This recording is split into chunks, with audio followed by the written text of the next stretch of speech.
Hello friends, today I would like to introduce the movie Percy Jackson the Lightning Thief. This guy can stay underwater without coming up. Water is like his guardian god. As soon as he touched the water seemed to have a life. If the wound bleeds, it will heal immediately. Rossi had a strange ability since childhood, but he thought it was dyslexia. Until one day, a winged monster attacked him, forcing him to hand over the blade of lightning. Percy didn't understand anything. Fortunately, his best friend came to save him in time. From what they say, Percy learns that he is the son of the sea god Poseidon, which turns out the world is ruled by three main gods: Zeus, the god of the sky, Heidus, and his father, the sea god Poseidon. Everything was going well, but a few days ago the spirit of the lightning blade was stolen. Rumor has it that it was Percy who took it. Threatened Poseidon, if he did not return the lightning bolt within 10 days, he would declare war on him. To confirm his identity, Percy looked for his mother to ask for clarification. His mother also told him the truth and prepared to send him to apprentice demigod. But halfway through, they were attacked by a meteor. It was with great difficulty that they arrived at the gate of the academy. Percy's mother was hindered by the barricade and was caught by the bull. Percy saw himself turned to ashes with his own eyes. Anger caused him to explode with latent power. He stabbed meteor with a sword, but he was also exhausted and fainted. It was 3 days later when Percy woke up.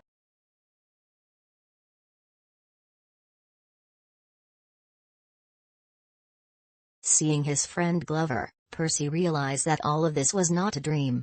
In this place saw a beautiful girl. She is Anapex, daughter of the goddess of war arena. He also met the teacher who turned into a Sagittarius. From teacher Percy knew that his mother was not dead but was taken away by Heidus. Percy did not go to save her mother immediately, but he had to become strong first.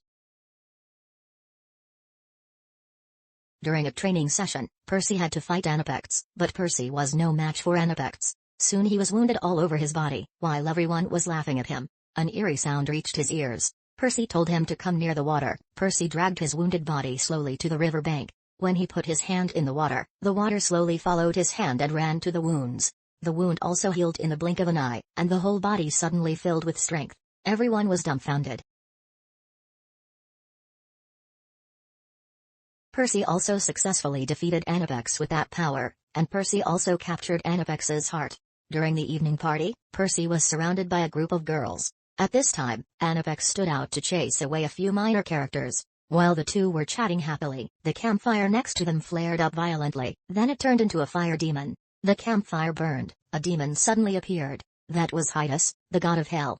He went straight to the point, telling Percy to trade his mother's nettle tongue. It turns out that Percy didn't have a lightning rod, but to save his mother, he decided to go to the hell world himself. Clover and Anapex also decided to go with Percy. They find Lux, the descendant of the messenger. In the past, Lux had always cared about Percy, and this time was no exception. He tells them how to get to hell, but they must collect all 3 pearls before they can return from hell. He also gave Percy some equipment, a map to find pearls, a pair of flying shoes and a shape-shifting shield.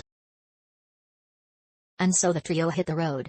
First they went to the nearest place, an abandoned garden. There are stone statues everywhere. They thought it was just a normal flower shop, until Roger saw the stone statue of his uncle. They realized they were in the area of Medusa. They immediately closed their eyes. As long as they didn't meet Medusa's eyes, they would be safe. Finally, Percy used the iPod's reflective side. He sneaked in from behind and beheaded Medusa. That success was the first pearl. Then they reached the second station, the Museum of the Goddess of War Arena.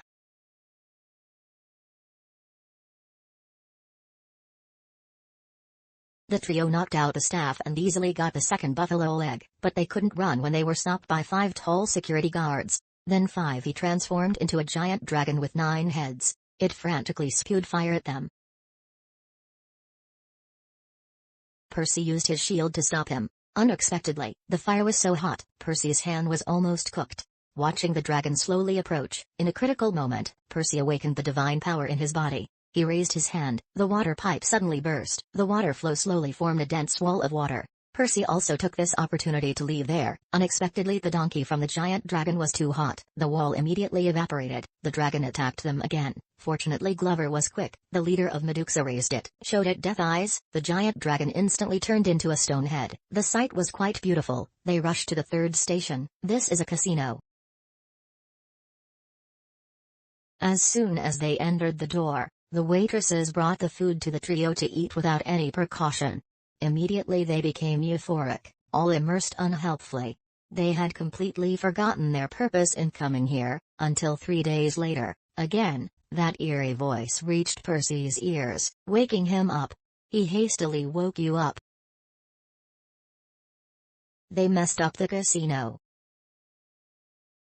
Steal the pearl in it. Finally they sat on the hell boat to the hell world. The three of them went to the palace of the god of hell. Hell dogs immediately surrounded them. Fortunately, the Queen of Hell appeared in time to tell the dogs to retreat, with the queen of the trio leading the way to meet the hell god Hades.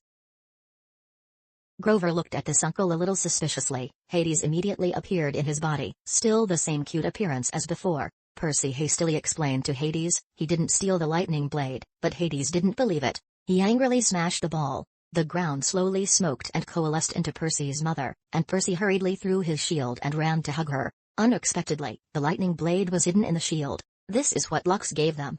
Percy suddenly realized that it was Lux who stole the blade of lightning and, for him, wanted to start a war between the gods. When the war is over, he will sit there and profitably fisherman.